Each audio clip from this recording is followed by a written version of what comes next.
So something we're supposed to understand as Christians is that faith is the means for righteousness. It's not an exemption to righteousness or like a replacement for living righteously.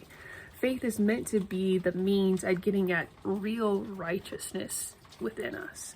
Because the problem with the law is that a person can always kind of skirt around the real issue, the real heart. And that's what we see all the time.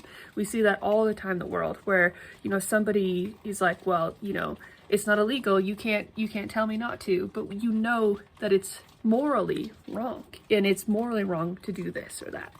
Or, somebody does something hurtful to their partner, their spouse, and they say, well, I didn't say that. I didn't do that. But that their intention in their mind, their motivation, their belief system within is sinful towards that person. And that that's going on. And they say, well, you can't know my heart. Yes, you can. You can discern people's motivations.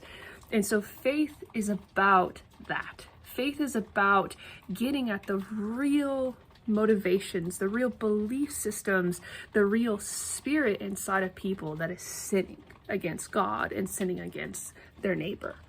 And so today we have a lot of talk about faith as if faith is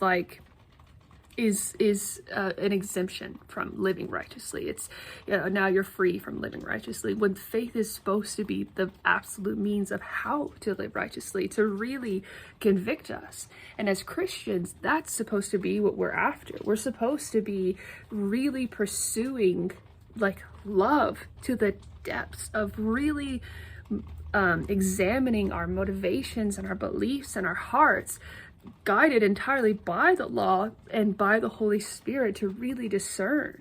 And what we have today is so many people who are, I'm obeying the law, but they're just obeying a few beliefs, and they're just a few morals, a few letters of the law, and their spirit, their heart is so sinful and corrupt. It's full of that hatred. It's full of that pride and selfishness. And that inequality, that ambition, whatever it is. And they are not getting at the spirit within. And that's the sin issue that faith is supposed to be correcting in the first place.